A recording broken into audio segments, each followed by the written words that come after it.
Good day to you. Today, I wish to discuss the events in Congress on 13th January 2021 when the House of Representatives voted a second impeachment resolution of Donald Trump. In my opinion, the true battle which took place on 13th January 2021 was not between Donald Trump and the Democrats, led by Speaker Nancy Pelosi, who were demanding his impeachment, but between Donald Trump and the leader of the congressional leadership of the Republican Party in Congress, Mitch McConnell. I understand that this is not how these events are being reported, and I wish to make it clear that this is my own assessment of the situation and my own opinion about it. I do not have private sources in the Republican Party. I don't know any senators or representatives, but I think when one looks at events closely as they have panned out or taken place over the last few days, it becomes clear that events took place much as I have said. Let me explain in this program why. The first thing to say is that there has been, quite obviously, a long-running conflict between Donald Trump and Mitch McConnell and establishment Republicans. It's burst out into the open since the November election, but in reality, it has always been there.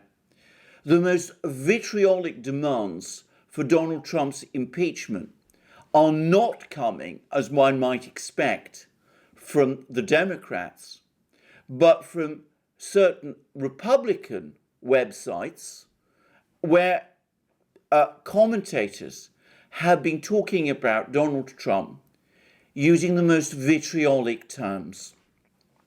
It seems also that Mitch McConnell has declined Donald Trump's calls since 14th December 2020, and that the two men have not spoken to each other since then. So, what I am about to discuss, which took place over the last few days, has a long backstory. But it is the events of the last few days that I propose to focus on and which provide the background, the essential background, to what has just happened. Firstly, we had this strange move by the Democrats to try to get Vice President Pence to use the 25th Amendment of the Constitution to declare Donald Trump incapable of holding office and to remove him in that way.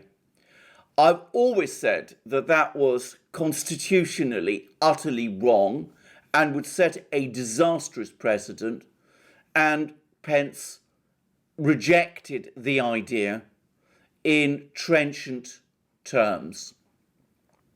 So the Democrats have accordingly moved forward instead with their impeachment proposal.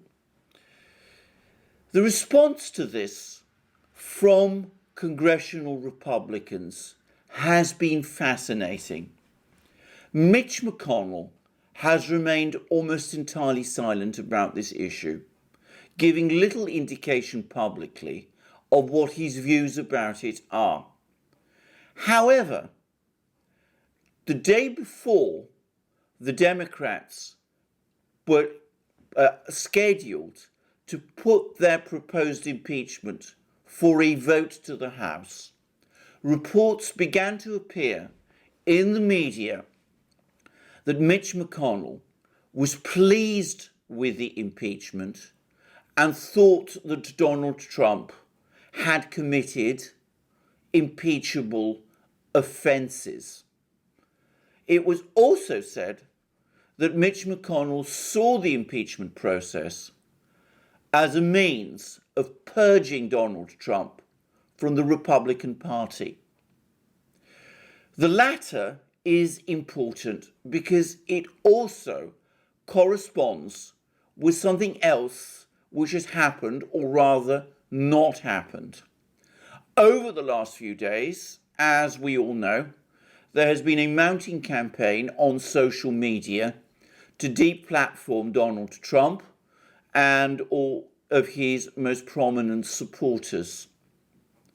The Republican congressional leadership and Mitch McConnell himself have been entirely silent about this.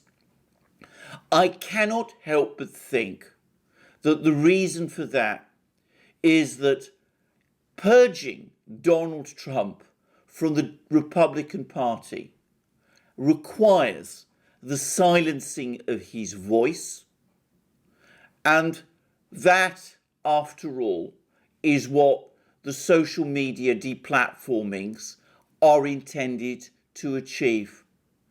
It seems to me that just as McConnell was reported to welcome the impeachment, so privately it seems to me that he welcomes the deplatforming of Donald Trump and his allies and friends. There is another factor that makes me think that these reports about Mitch McConnell welcoming the impeachment are true. This is that McConnell himself and his office never denied them. I can't help but think that if McConnell's views were being misrepresented, given the gravity of the situation, he would have come out publicly and said that they were untrue.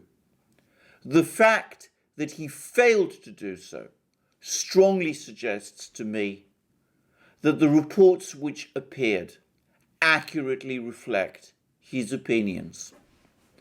Mitch McConnell's strange moves and silences were not the only steps taken by congressional Republicans as the vote on impeachment approached. It is surely not a coincidence that at the same time that the reports about Mitch McConnell welcoming the impeachment appeared in the media, Liz Cheney, a prominent Republican in the House and the chair of the Republican conference in the House, came out and publicly supported the impeachment. I have to say that I think the reports in the media about McConnell's intentions and wishes and Liz Cheney's declaration were almost certainly coordinated with each other.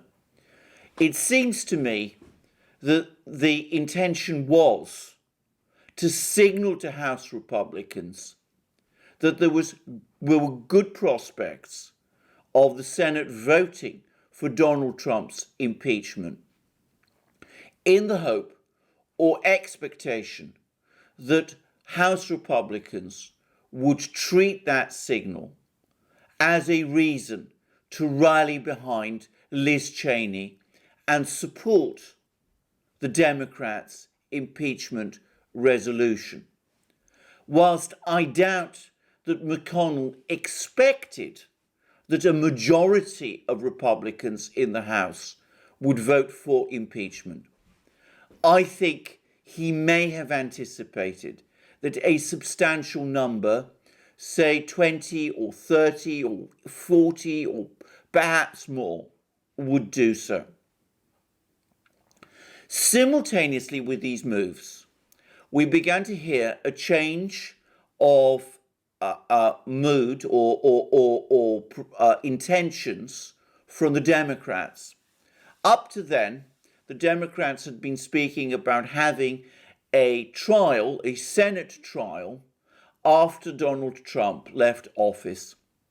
However, over the course of the day, in the run-up to the vote, the Democrats began to make it clear that they intended to send the articles of impeachment to the Senate immediately and to ask Mitch McConnell to hold a trial, to call the Senate back into session and to hold a trial at once, perhaps as soon as Friday, 15th January 2021.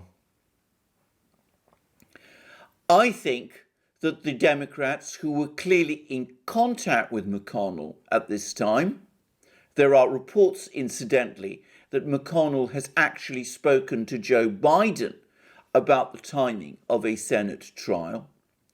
I think that the Democrats were making these moves in anticipation that if a large number of House Republicans did indeed move to support impeachment, Mitch McConnell would indeed have called the Senate back into session to conduct a trial. Now, I want to make it very clear what I think Mitch McConnell's intentions, ultimate intentions, probably were.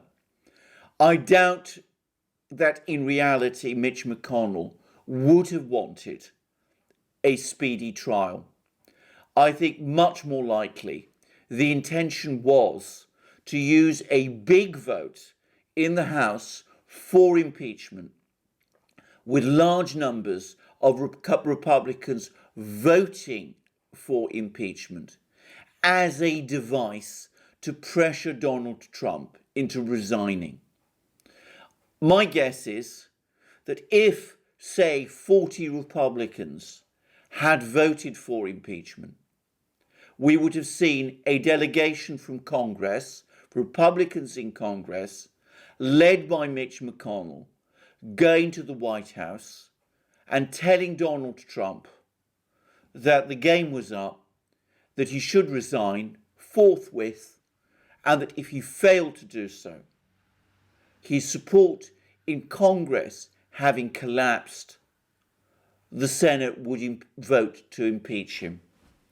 That, after all, is what happened in 1974 during the Watergate scandal, when Senator Barry Goldwater led a group of Republican senators to the White House and informed Richard Nixon that his support in the Senate had collapsed, and that if articles of impeachment were sent there, Richard Nixon would be bound to lose in a Senate trial.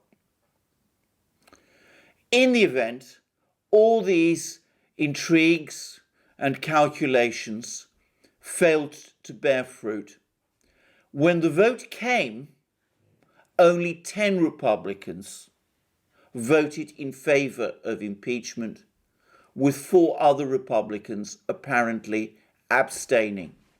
That compares with 197 Republicans who voted against impeachment.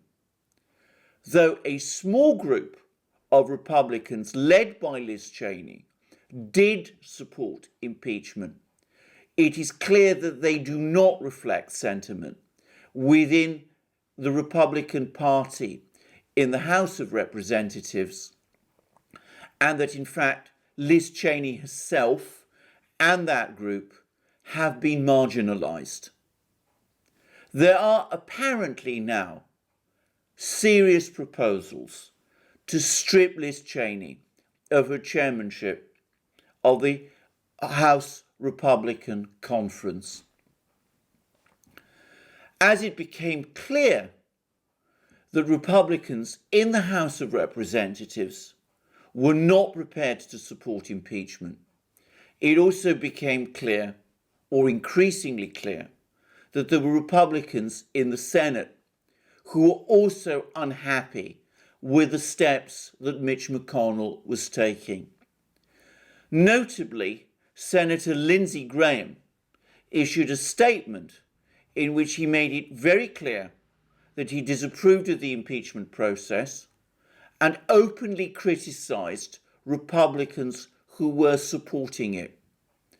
I cannot help but see this statement of Lindsey Graham's as an implicit criticism of Mitch McConnell. In light of that, Mitch McConnell rapidly changed course. Instead of pressing forward with a Senate trial, he informed the Democratic Party leadership and confirmed to Republicans in the Senate and in Congress that he would not call the Senate into session before the inauguration, and that a Senate trial would not therefore take place whilst Donald Trump is president. That means that any ideas that there may have been of a Republican delegation from the Senate, led by McConnell, going to the White House and urging Donald Trump to resign, have now collapsed. Donald Trump has won this round and will remain president until the end of his term. This round in this long battle for the soul of the Republican Party has therefore been won by Donald Trump, who has shown once again the strong support he has amongst House Republicans in Congress, and the continued support he still has with the Republican base. Though Donald Trump has won this battle, it is important to say that the war is far from over. McConnell still has the support of the Republican Party's donors, and of course he has been given the advantage by the social media deplatformings in that he is now fighting a person, Donald Trump, who cannot address the American people in the way that he once could. However, if Mitch McConnell thought that purging Donald Trump from the Republican Party and purging his supporters would be a straightforward matter, he now knows otherwise. Thank you for listening to this broadcast. Please visit us on our other channels, our main channel at the Duran, and also my colleague Alex Christophorou's channel. You will find links under this video. Please also support us by finding us on our other platforms, BitChute, Library, Rumble, Odyssey, and the rest. Please also support us by through Subscribestar, Patreon, and PayPal. And please look us up on our shop and buy the wonderful things you will find there. Our t-shirts, long-sleeved and short-sleeved, our wonderful mugs, our hats, our hoodies, and our sweatshirts. Thank you very much, and I look forward to seeing you in my next broadcast.